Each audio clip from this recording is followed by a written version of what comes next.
NEET paper leak के बाद दिल्ली के जंतर मंतर पर 1 महीने से भी ज्यादा चला सीजेपी का आंदोलन प्रदर्शन अब खत्म हो चुका है। लेकिन इस आंदोलन के दौरान जिस तरह की तस्वीरें देखी गई थी, चाहे वो जंतर मंतर की हो या फिर 20 जुलाई को जब संसद मार्च निकाला जा रहा था और उस दौरान जब आंदोलन हिंसक हुआ था, उसकी बात रही हो। जिस तरह से देश के पीएम मोदी को लेकर अभद्र भाषा का प्रयोग छात्रों की तरफ से किया जा रहा था या जो प्रदर्शनकारी थे उनकी तरफ से किया जा रहा था, अब वो तमाम ऐसे लोग जो उस वक्त भीड़ की वाइब्रेशन में पीएम मोदी को लेकर कुछ भी कह गए, अब वो लोग सोशल मीडिया पर ही आकर बयान दे रहे हैं और उसके लिए माफी मांग रहे हैं जिस तरह की बातें उन्होंने उस वक्त भीड़ में आवेश में आकर कही थी। और आंदोलन के बाद सिर्फ ये एक इकलौती ऐसी तस्वीर नहीं है जिसमें कि बदलाव देखा जा रहा है।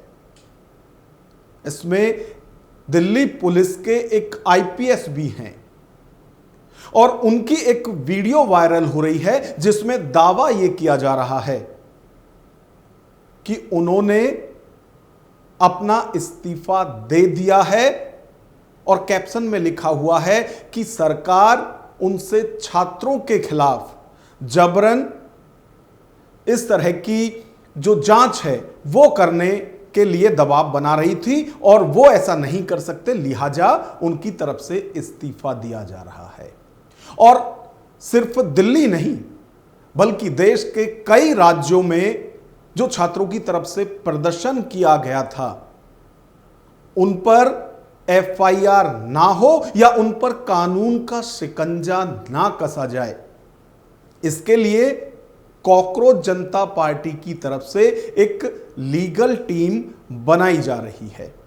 तो ये जितने भी मुद्दे हैं, हमारा आज का विश्लेषण पॉइंट वाइज इन सभी मुद्दों पर कि भीड़ के आवेश में प्रदर्शन के दौरान जिस तरह की भाषा का प्रयोग पीएम मोदी के लिए किया गया, अब वो लोग अपने उन बयानों के लिए माफी क्यों मांग रहे हैं।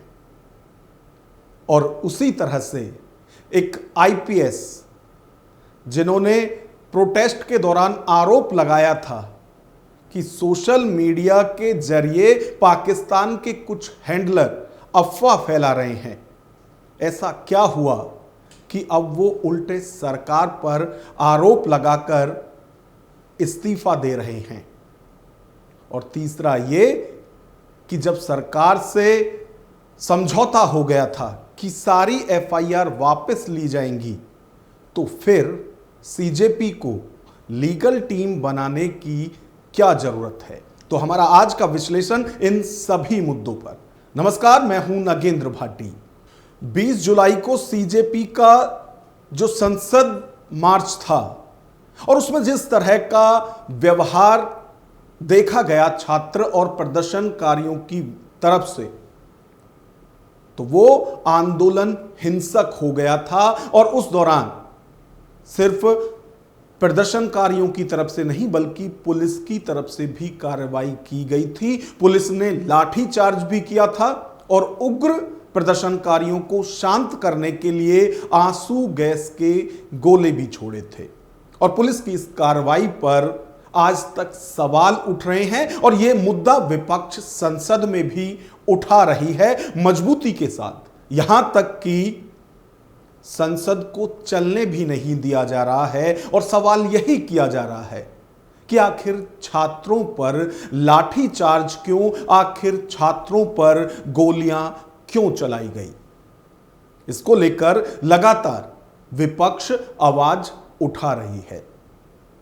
और जहां तक चाहे 20 जुलाई का संसद मार्च हो या उससे पहले जो प्रदर्शनकारी जंतर मंतर पर पहुंच रहे थे, वहां से बहुत सारी तस्वीरें ऐसी आ रही थी जिसमें पीएम मोदी को लेकर गालियां दी जा रही थी, अभद्र भाषा का उपयोग किया जा रहा था, अमर्यादित नारे लगाए जा रहे थे। पहले इस तरह की कुछ वीडियो देखिए जिनमें अलग अलग जगह जो छात्र हैं या जो प्रदर्शनकारी हैं वो पीएम मोदी को लेकर किस तरह की भाषा का प्रयोग कर रहे हैं। उसके बाद हम बताएंगे कि इनमें से ज्यादातर लोग अब क्यों सोशल मीडिया पर आकर माफी मांग रहे हैं और कसम खा रहे हैं कि वो जीवन में कभी भी पीएम मोदी के खिलाफ नहीं बोलेंगे। अगर तेरे अंदर शर्म है ना तो तू दे इस्तीफा। है क्या ये मोदी? क्या चीज है यो कभी बैठाओ मतलब लॉकडाउन लगा दे। तो ये सारी वो तस्वीरें हैं जिसमें छात्र कहें या फिर प्रदर्शनकारी, उनका गुस्सा, उनकी नाराजगी इन नारों में, इस तरह की गालियों में साफ तौर से पीएम मोदी के खिलाफ देखी जा रही थी। लेकिन 25 जुलाई को जब आंदोलन वापस लिया गया सरकार से समझौते के बाद, तो एक के बाद एक ऐसी तस्वीरें सोशल मीडिया पर आने लगी जिसके बाद ये सारे लोग जो उस वक्त भीड़ में शामिल होकर पीएम के लिए गंदी भाषा का यूज कर रहे थे, गंदे नारे लगा रहे थे, वो सब लोग अब वन बाय वन माफी मांग रहे हैं सोशल मीडिया पर आकर। और इसकी सबसे बड़ी और अहम वजह यह है कि सोशल मीडिया पर जब इनकी गाली या गंदे नारे वायरल हुए थे तो उसके बाद लोग इन्हें पहचानने लगे हैं। और वो लोग जो पीएम मोदी के समर्थन में हैं, वो जहां इन्हें देखते हैं अब इनके साथ हाथापाई या फिर तोड़फोड़ जैसी जो स्थिति है वो बनने लगी है। और कईयों पर तो पुलिस की तरफ से भी कार्रवाई की गई है। इन सब से परेशान होकर अब ये लोग सोशल मीडिया पर आकर माफी मांग रहे हैं कि वो जीवन में कभी भी किसी के उकसावे में आकर इस तरह की भाषा का यूज पीएम के लिए नहीं करेंगे। माननीय प्राइम मिनिस्टर जी नरेंद्र मोदी जी, मैं आपसे हाथ जोड़कर माफ़ी मांगती हूँ। मैं आपसे क्षमा चाहती हूँ। जो आपके विरोध मेरी वीडियो बनी थी, मैं उन वीडियो को लेके बहुत ज़्यादा शर्मिंदा हूँ। मैं बहुत ही ज़्यादा गिल्टी फील कर रही हूँ। मुझे ऐसा नहीं करना चाहिए था और मैं चाहती हूँ कि मेरे खिलाफ कोई भी एक्शन ना लिया जाए। हमारा अगला जो मुद्दा है वो ये है कि आपने देखा होगा कि जब प्रदर्शन चल रहा था नीट पेपर लीक को लेकर, जब मांग की जा रही थी धर्मेंद्र प्रधान के इस्तीफे की, तो उसी दौरान दिल्ली पुलिस के डीसीपी और आईपीएस सुमित झा का एक वीडियो वायरल हुआ था जिसमें वो लोगों से अपील कर रहे थे कि बहुत सारी अफवाहें इस प्रदर्शन को लेकर फैलाई जा रही हैं, तो बिना सत्यता की जांच किए हुए किसी के उकसावे और बहकावे में ना आए। और आपको याद होगा कि उस दौरान आईपीएस सुमित झा ने यह भी जिक्र किया था कि जिस तरह से ऑपरेशन सिंदूर के दौरान सोशल मीडिया पर पाकिस्तानी हैंडलर एक्टिव हो गए थे, उसी तरह से इस दौरान भी बहुत सारे जो पाकिस्तानी हैंडलर हैं वो अफवाह सोशल मीडिया पर फैला रहे हैं। तो उस दौरान उनका ये बयान बहुत ज़्यादा वायरल हुआ था। हालांकि विदेश मंत्रालय की तरफ से किसी भी तरह के बाहरी हस्तक्षेप के लिए साफ तौर से मना कर दिया गया था कि उनकी जानकारी में इस तरह का कुछ भी नहीं आया है। खैर, सबसे पहले एक छोटा सा वीडियो जो प्रोटेस्ट के दौरान सुमित झा ने अपील की थी जनता से कि कुछ पाकिस्तानी हैंडलर अफवाह फैला रहे हैं तो किसी के उकसावे बहकावे में ना आए। पहले ये देखिए। हमने नोटिस किया है कि सोशल मीडिया में कुछ मिस इन्फॉर्मेशन फैलाने की कोशिश की जा रही है। अभी तक 400 से ज्यादा Pakistani social media handles identify किए जा चुके हैं जो इस सिचुएशन का फायदा उठाते हुए फेक कंटेंट और र्यूमर स्प्रेड कर रहे हैं। उनको ब्लॉक कराया जा रहा है। ये वही सोशल मीडिया हैंडल्स हैं जो ऑपरेशन सिंदूर के दौरान भी एक्टिव थे। उनका सिर्फ एक ही मकसद है, लोगों को भड़काना और स्पेशली स्टूडेंट्स का ध्यान भटकाना।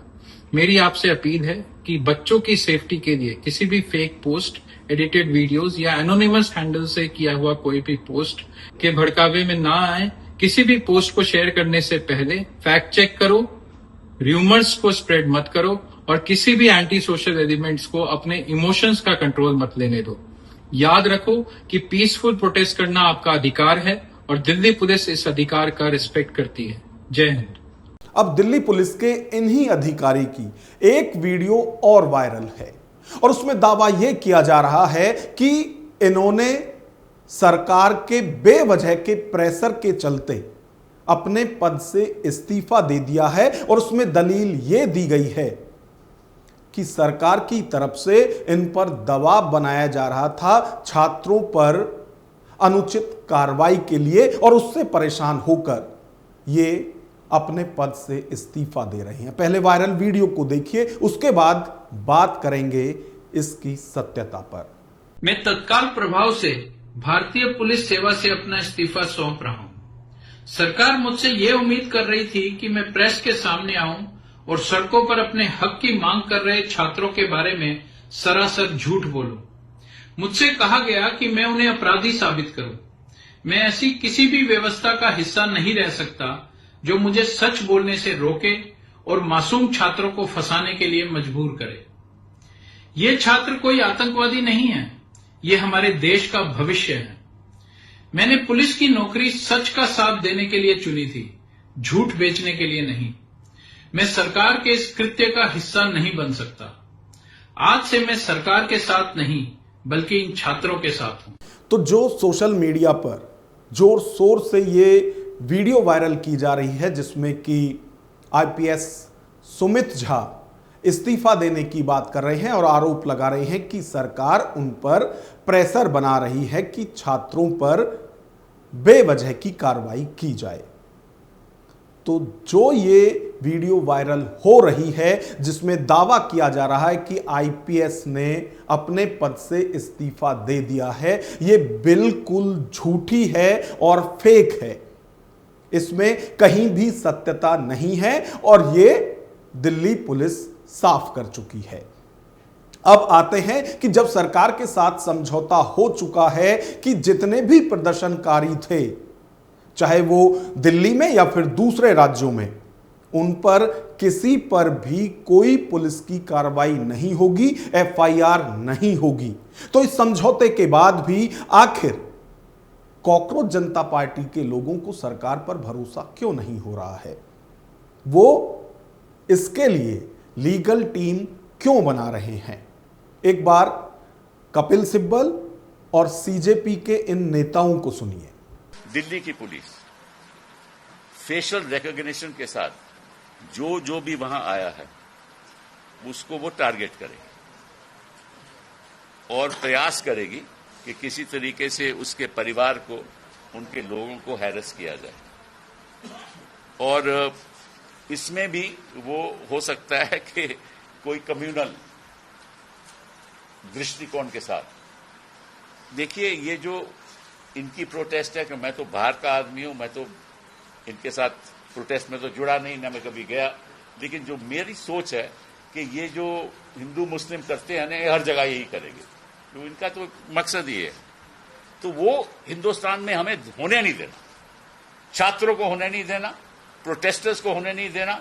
ये above class, above creed, above religion, ये मूवमेंट है हिंदुस्तान के सुधार के लिए। और सुधार तभी होगा अगर ये सब धर्म के लोग, सब जाति के लोग इकट्ठा होकर इसमें शामिल होंगे। मेरा तो रोल रही है कि मैं इसको बाहर से कानूनी तौर पे सपोर्ट करूं। तो ये जो लीगल टीम बनाने की बात सीजेपी कर रही है वो फिलहाल के लिए नहीं है, लेकिन यदि स्थिति कुछ ऐसी बनती है कि जो समझौता सरकार के साथ हुआ है उस समझौते से यदि सरकार पीछे हटती है, अपने किए गए वादों से मुकरती है, तो उसके लिए एक लीगल टीम होनी चाहिए जो देश भर में इस तरह के जो केस हैं उनको लड़ने के लिए हमेशा तत्पर रहे। तो ये फिलहाल के लिए भी और भविष्य के लिए भी सीजेपी की तरफ से तैयारी की जा रही है। हालांकि जो एफआईआर हैं वो कई राज्यों में वापस ले ली गई हैं, लेकिन अभी भी सीजेपी के नेताओं की तरफ से ये बार बार अपील की जा रही है कि बाकी के जो राज्य हैं उन्हें भी इस तरह की एफआईआर छात्रों से या जो नीट पेपर लीक को लेकर प्रदर्शन कर रहे थे उन पर जो पुलिस कार्रवाई हुई है, जो एफआईआर की गई है, वो वापस ले लेनी चाहिए। तो इस पूरी खबर पर आपकी क्या राय है? कमेंट बॉक्स में हमें अपनी राय जरूर दें। यदि वीडियो पसंद आए तो लाइक करें और इसी तरह की वीडियो देखने के लिए हमारे चैनल को सब्सक्राइब करें। नमस्कार।